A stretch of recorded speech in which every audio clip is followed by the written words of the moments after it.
Hiya! Welcome back to Little Reverie. We are starting a new doll series today, and if you follow me on Instagram, you may have an idea of what's coming up. And as if the title of this video didn't spoil it already, it's Tokyo Mew Mew, also known as Mew Mew Power here in America. Honestly, I prefer the original Japanese audio, so I'll be addressing the characters as they are in the original. Sorry Zoe fans, but I digress. Oh, by the way, this will be a series of 7. Wait, 7? Yes, 7. Fans of just the anime may or may not know this, but there are 2 additional Mew Mew characters present in the franchise. That being said, it all depends on the adaptation. If you include Mew Berry, who is in the original manga and not in the anime, and Mew Ringo from the game adaptation, then we'd have a total of 7 characters in addition to the main 5. So, yeah, we got a major team to build here, especially since I want to make all of the Mew Mews. Today we will be making the leader of the group, Mew Ichigo. All Mew Mews have their DNA merged with that of an endangered animal. In this case of Mew Ichigo, her DNA is merged with that of an Iriomote Yamaneko, or Iriomote mountain cat in English, which is a subspecies of a leopard that is native to the Japanese island Iriomote and is a species that is listed as critically endangered. For Ichigo, we'll be using this Draculara doll here. However, I know right off the bat I'm going to want to pose the doll in similar positions to the character. To achieve the effect I'm going for, I decided to swap Draculara's stiff, straight hands with his Howling's curved, clawed hands. There we go. We'll fix the color of the hands later. In the meantime, let's start prepping the doll. As always, I begin by cutting the doll's hair as close to the head as I can. Then, after softening the head with hot boiling water, I remove the head from the neck peg, and start cleaning the remaining hair stubble inside of the head using needle nose pliers.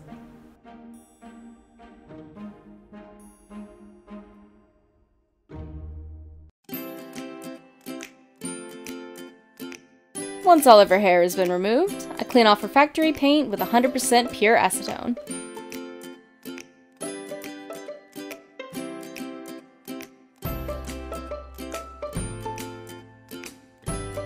Afterwards, I wash the face with warm soapy water to get rid of the lingering acetone so that Mr. Super Clear will have a better chance of adhering to the doll's head.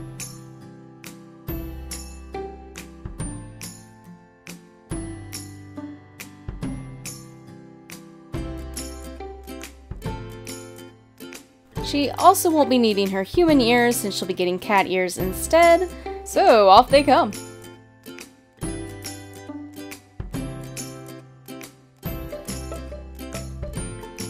I was really eager to get started on her outfit, as I knew I had to start from scratch with a pattern.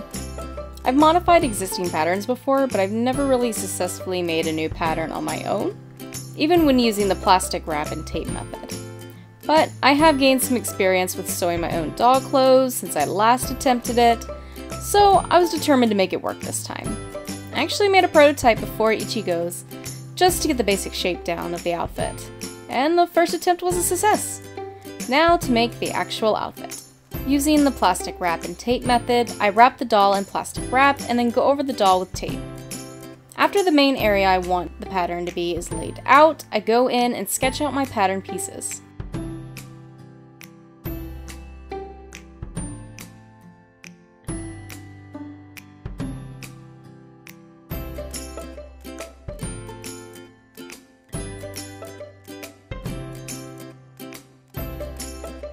Once that is done, I cut them out and trace them on paper, modifying as necessary.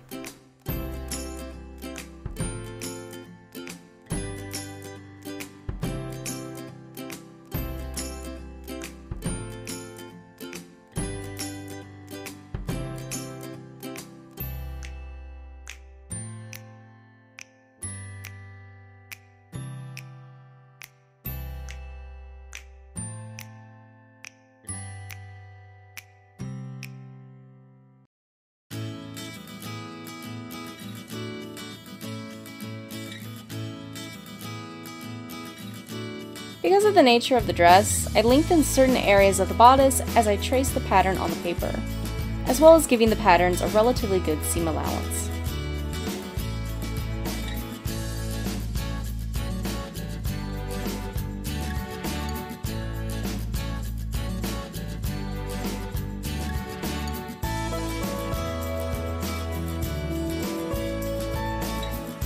For the skirt pattern, I'll be using this pattern from Christine Ann's on Etsy, that I have also used with both Hikaru and Umi's outfits. Now that my patterns are all cut out, I can... Can I help you?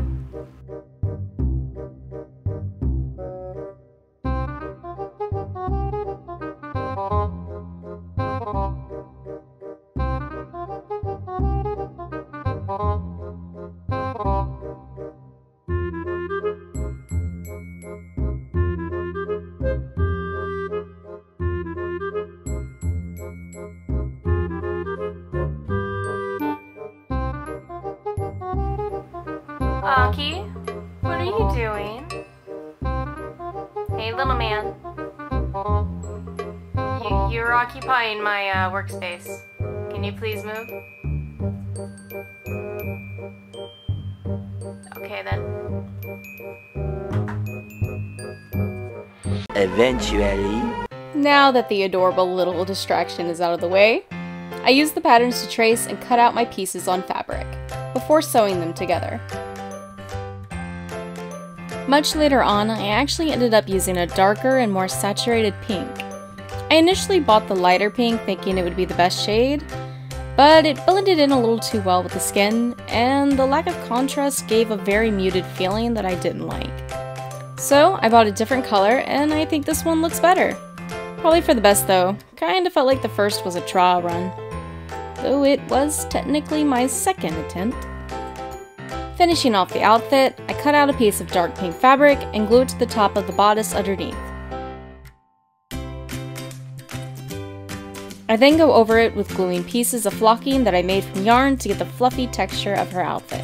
I use a similar method for the rest of her outfit as well, such as with the garter, the bands around her arms, and her choker.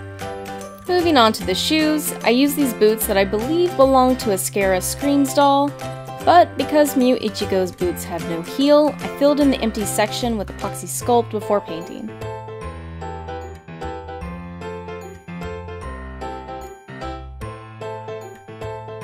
Lastly, once the boots are all painted, I add a bow to the top of each boot.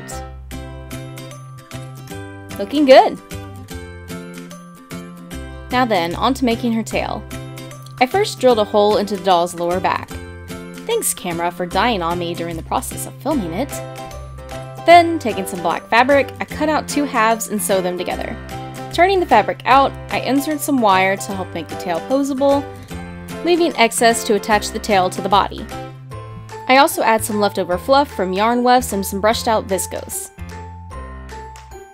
I then go over the tail with black yarn wefts to give some fur detail.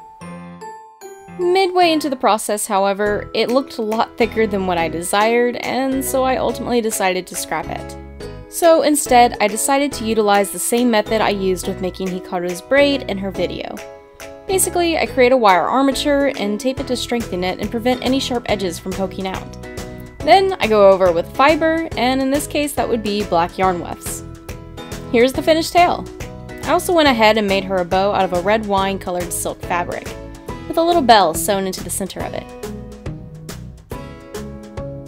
Let's see, her dress, garter, choker, armbands, and her tail. Now that leaves some minor accessories, her gloves, and her ears to complete the outfit. But for now, let's move on to the face-up. Using pastels, I add blushing to her cheeks, forehead, chin, and nose.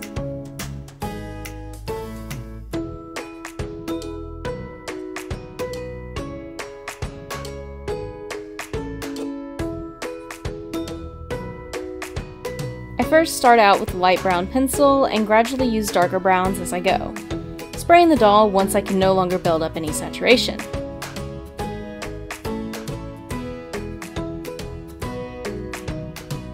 I wanted to break away from my usual style and give her eyes that are a little more like the actual characters. It looks really creepy in the beginning though.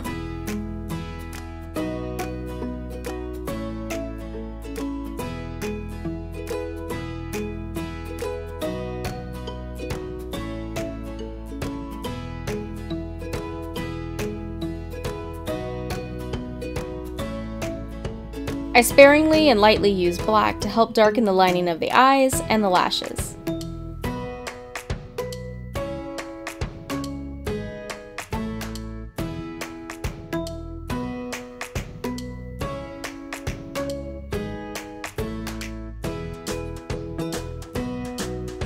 There is something about the dark, not quite black-brown with a lighter shade of brown peeking out from the edges of the lashes.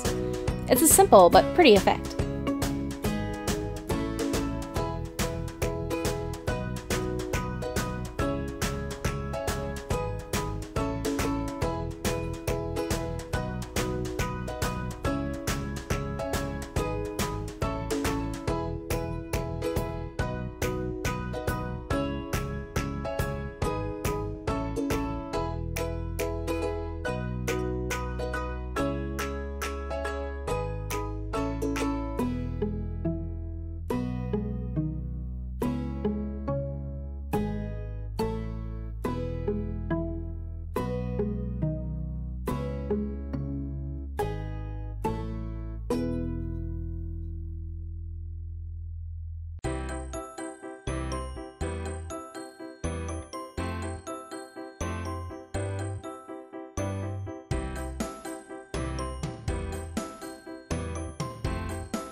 Oh, can't forget the lips. I always forget the lips.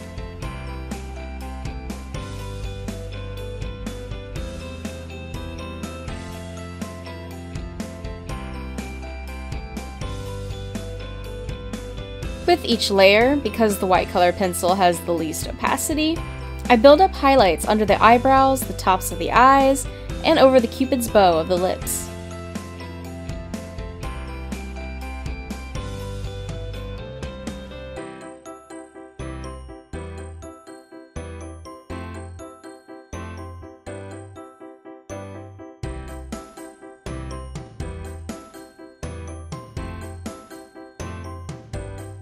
I also create a gradient in her eyes using various shades of pink pencils. The gradation helps give the eyes lighting, and it also helps them to appear less flat, making them look a lot more appealing in my opinion.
This time around, I tried to go without using paint or soft pastels to shade the eyes, using only watercolor pencils, and I actually liked the softer look.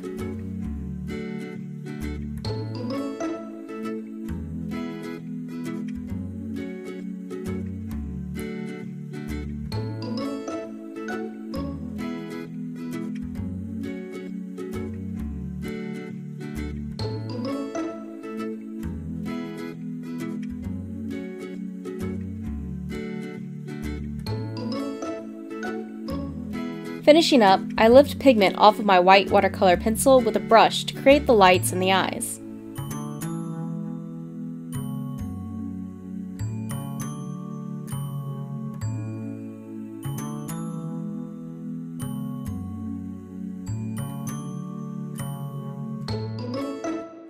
And after a final spray of sealant, I gloss the eyes and lips with a high gloss varnish. And with that, her face up is done. Let's move on to the hair. I usually like to use viscose, so I went through all of the pink shades that I had, and there wasn't anything remotely similar to the color I wanted. Except this fiber here, which is mohair. But it's not as soft as some of the other mohair I've used, it's a little more stiff, so I'm really not willing to use it. Maybe for some other project. So, time for plan B. Let's use some alpaca fiber. I've been wanting to dye my own doll hair for the longest time, and I haven't used alpaca yet, despite the fact that I bought a boatload of it when I came across a really great deal.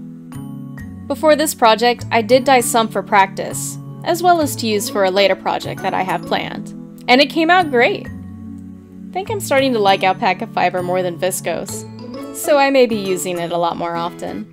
Preparing alpaca locks is a lot of work, but the end result is so worth it in my opinion. So after cleaning and prepping some alpaca locks, let's start dyeing them. I used this Funky Color hair dye brand, which by the way smells amazing. Please guys, don't sniff hair dye. But seriously, it smells so much like Push Pop ice cream. Yum. Now here is the part where I screwed up. So this just goes to show you how often I have dyed my hair, or even doll hair for that matter. Not enough. When I bought this dye, I was thinking that it would come out to be the color of the dye, or at least close to it. But nope. Like the name of the color says, it's cotton candy color. It's so light that it doesn't work for her hair at all. I played around a bit and I tried to give some locks some saturation by using a little bit of red dye, and while it kind of worked a little bit, I almost rolled with it, but ultimately I decided to just try a different brand. So I bought this Colorista hair dye, which worked wonders before with the blue locks that I had dyed previously. So I bought the hot pink color and it was perfect. Oh yeah, definitely the color I have been looking for. Now, as for her ears, I considered using these spare ears from a Create a Monster doll. But they were way too small for my liking, especially in comparison to her actual character design. So I decided to make my own using polymer clay, which I went over afterwards with black yarn wefts, as well as light pink alpaca fiber that is recycled from that failed hair dye attempt. Waste not, what not. I have done ears before on a couple of other repaints in the past, involving wire that is fed through the head, but I decided to try out these incredibly strong magnets and just have them attached magnetically. Seriously guys, these are the Hulk of magnets. Great, now I have some nice wind chimes. However, ultimately I ended up having issues with the magnets not wanting to keep the ears in place. I mean, they attached just fine, but I couldn't get them to stay still. So I glued them to the head after finishing her hair with 2-part epoxy glue. I was worried at first that this wouldn't be that durable, but I have knocked her over several times by accident, and trust me, they ain't going nowhere. Now then, onto the gloves. Taking some epoxy, I sculpt the shape of the feathered out ends of the glove just on the ends of her forearms. I want her gloves to be as skin tight as they appear, so I'll just be painting her hands. I glaze them for good measure to prevent the paint from scratching or peeling off, using a matte varnish, although it will be inevitable for the joints paint to rub off. So, to remedy that, rather than painting the joints, I just go in with some soft pastels and spray with MSC, building up pigment so that way it matches the color of the gloves. Now, with the little accessories, I made her Mew pendant and this little detail on her glove out of polymer clay. I also made her straw bell, try and saying that 5 times fast, out of epoxy sculpt. That way, in the off chance it falls, I've dropped it several times now on hardwood floors, it won't break as easily. Interesting little piece of trivia here. In the original Japanese, her weapon is called the straw bell, but most other translations call it the strawberry bell. So that's interesting. Now, Ichigo is pretty much finished. But what do you suppose we'll be making out of these materials? Masha! We can't forget that cute little robot and tea mascot. So let's make him. Taking a small pink pom-pom, this will serve as his main body. I then take some matching pink felt and cut out 2 identical triangular shapes for his ears. I could have used a darker shape of pink for the insides, But I didn't want them to look too chunky with felt glued on top of each other. So I painted them. Using Fabri-Tac glue, I then glue them to the top of the pom-pom. Next, I use white felt, and using leftover paint from the insides of the ears, I paint the pupil of the eyes. Once again, gluing them to the pom-pom. And the same can be said with the wings as well. Cut them out and glue them to the sides. For his tail, I take a thin wire, and at the end, I sandwich 2 pieces of felt that were cut in the shape of the fluff of his tail. Lastly, I glue the tail using E6000 glue. Since I'm not gluing fabric to fabric, the E6000 should hold better with the wire. And now, with all of this, we're all done!